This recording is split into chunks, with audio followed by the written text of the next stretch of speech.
Hello भाई, पहले ही आप वीडियो देखो। अभिषेक प्रताप शाह जो उनके मेन के क्षेत्र नंबर 3 से जीत कर मतलब संसद में भा हैं, उनके वीडियो पहले ही देखो। कपिलवस्तु क्षेत्र नंबर 3 का नेपाली कांग्रेसका सांसद अभिषेक प्रताप शाह र कृष्णनगर नगरपालिकाका मेयर रजत प्रताप शाहमाथि उद्योग वाणिज्य संघ कृष्णनगरका अध्यक्ष रितेश शर्मालाई ज्यान मार्ने धम्की दिएको आरोप लागेको छ।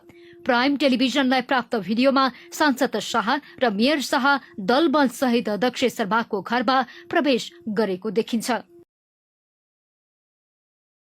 घटनाको कारण क्यासिनोमा एक अपराधी पक्राउ परेको विषयलाई लिएर भएको विवाद रहेको बताइएको छ।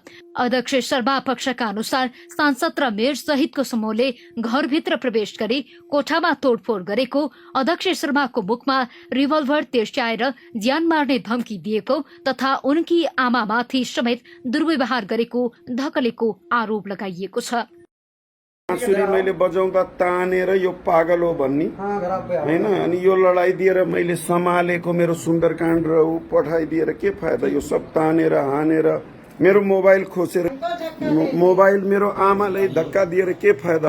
पहिला गुण्डाहरू पठाउनु हुन्थ्यो, अहिले चाहिँ घटनापछि स्थानीय क्षेत्रमा तनाव उत्पन्न भएको छ।